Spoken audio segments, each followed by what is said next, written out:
Aujourd'hui, nous commençons dans les bureaux de design et je travaille sur la ligne 1. Dylan livre un colis et sans que quelque chose les tracasse. RJ l'un stupéfie en lui disant que, par respect pour Electra, elle devrait trouver un autre emploi et harmonie Will avec elle. Dylan les dévisage. Elle claque la porte et explique à Urgie qu'elle a quitté l'appartement de Will. Mais elle trouve que c'est trop peu trop tard. Se répétant comme un descourrier, Urgie déclare que fois de plus que Will devrait disparaître de la vie de Forrester et Electra. Définitivement, Dylan n'y croit pas. Elles finiront sans doute par s'arranger. Urge songe à moins que non. Elle a l'impression qu'elle veut aussi que Electra disparaisse de la vie de Will. C'est le son emporté par son idée. Urgie ajoute: j'ai raison, n'est-ce pas, mademoiselle Dylan?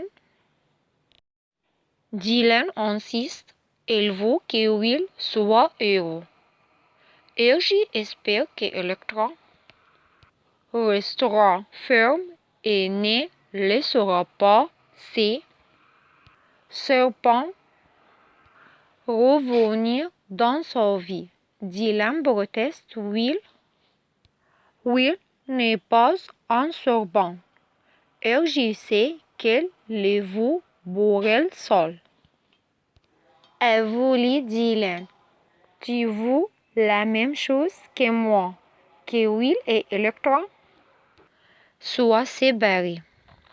Au bureau principal de Forrester, Ivy rencontre Ridge, qui la complimente sur son rôle de mentor auprès d'Electra.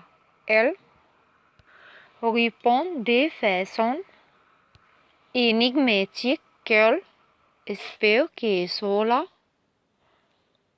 restera ainsi. Bruce évoque les mesures qu'elle doit prendre pour la protéger. Ridge devine, à juste titre, qu'elle se trompe quelque chose. Ivy se lance alors dans un monologue sur son désir d'aider les gens à faire des choix de vie positifs avant de finalement lâcher le morceau. Will n'est pas le meilleur parti pour Electra. Il s'agit de Urgie. Ridge la met en garde contre toute ingérence dans la vie d'autrui, comme l'avait fait Stephanie. Ivy nie toute intention de s'immiscer dans la vie d'autrui, mais espère que sa nièce choisira Urge. Dans le showroom de Forrester, Electra et Will reviennent sur le fait qu'elle n'ait pas reçu la lettre. Elle est persuadée que tout aurait été différent si elle avait lu. Electra explique qu'elle l'avait laissé au bureau de design. Elle pensait qu'elle aurait lu et qu'elle lui aurait fait comprendre clairement qu'elle ne voulait plus rien avoir à faire avec elle. Désemparée, Will affirme qu'elle ne ferait jamais une chose pareille. Elle le sait maintenant. Leur chance leur a été volée. Il est temps qu'ils lisent la lettre. Will lit la lettre d'amour et elle se remémore qu'elle ne l'a pas reçue à temps. Elle explique combien elle a souffert de son absence. Elle se réaffirme qu'elle ne se sent jamais oubliée.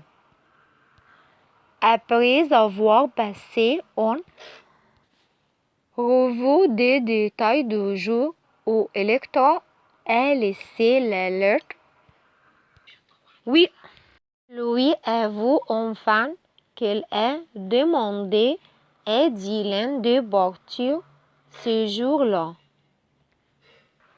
Mais quand rentrant à Forrester, elle l'avoue embrasser Urge. Will confie à Electra qu'elle a été anéantie de l'avoir embrassé Urge. Elle proteste, c'est Urge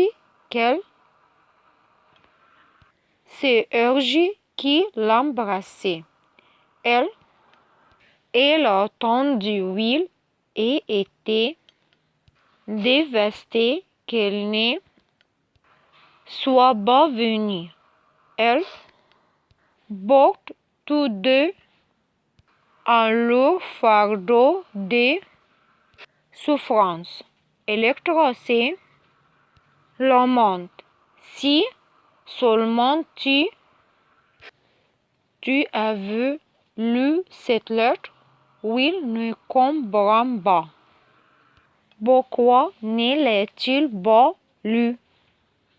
Electra explique que quelqu'un a volé sa lettre pour qu'elle ne la voie jamais. Elle a déjà été trahie, mais elle n'aurait jamais cru que cette personne soit capable de leur faire ça. C'était Ivy. Will n'en revient pas, mais elle dit que, peu importe, elles savent qu'elles ressentent l'un pour l'autre. Electra, je t'aime. Elle s'exclame. Will, moi aussi, je t'aime. Elles s'embrassent.